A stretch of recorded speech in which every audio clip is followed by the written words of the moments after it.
Shri Padmanabhan BJP നേതാവ് കൂടി നമുക്കൊപ്പം അതിഥിയായി ചേരുകയാണ്. VP ശ്രീ പത്മനാഭൻ, ഈ സമയത്ത് NDA അക്കൗണ്ടിൽ 2 ഉണ്ട്. പൂട്ടിച്ച ഒന്നിന് പകരം ചാത്തന്നൂർ കൂടി നിങ്ങൾ എടുക്കുകയാണ്. അല്ല, അത് ചാത്തന്നൂരിലേക്ക് വരുന്നതിന് മുമ്പ് ഞാൻ ഒരു ചെറിയ കാര്യം പറയട്ടെ. ഞങ്ങളെ സംബന്ധിച്ചിടത്തോളം, ഓരോ BJP-കാരനെ സംബന്ധിച്ചിടത്തോളം അവരുടെ രാഷ്ട്രീയ ജീവിതത്തിൽ ഏറ്റവും സന്തോഷകരമായ ദിവസമാണിന്ന്.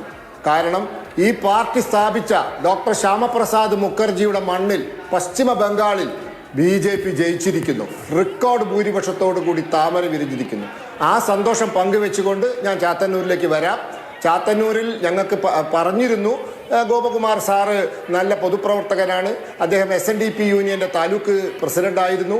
സാമൂഹ്യ സാംസ്കാരിക മേഖലകളിലും അദ്ദേഹം പ്രവർത്തിക്കാറുണ്ട്, രാഷ്ട്രീയം മാത്രമല്ല. അതുകൊണ്ട് അദ്ദേഹത്തിന് ഒരു മികച്ച അധ്യാപകൻ കൂടിയായിരുന്നു. അദ്ദേഹത്തിന് സാധ്യതയുണ്ട് എന്ന് അവിടുന്നുള്ള നമ്മുടെ പ്രവർത്തകരും നേതാക്കന്മാരും പറഞ്ഞിരിക്കുന്നു. അപ്പോൾ ഞാൻ മനസ്സിലാക്കുന്നത് കല്ലുവാതിക്കലാണ് എണ്ണാനുള്ളത്. സാധാരണഗതിയിൽ ജയിക്കാനാണ് സാധ്യത.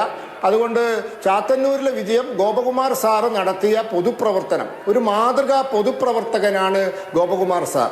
അദ്ദേഹത്തിനെ സംബന്ധിച്ചിടത്തോളം സാധാരണക്കാരൻ്റെ വേദനയിലും വിഷമത്തിലും പങ്കാളിയായിക്കൊണ്ട് അദ്ദേഹം എന്നും അവരെ കൂടെ നിൽക്കുന്ന, ജാതി മത ഭേദമന്യേ എല്ലാ നാട്ടുകാരുടെയും കൂടെ നിൽക്കുന്ന ഒരു പൊതുപ്രവർത്തകനാണ്. അദ്ദേഹം വിജയിക്കുകയാണെങ്കിൽ അതൊരു സത്യസന്ധമായ പൊതുപ്രവർത്തനത്തിൻ്റെ വിജയമായിരിക്കുമെന്നാണ് എനിക്ക് പറയാനുള്ളത്.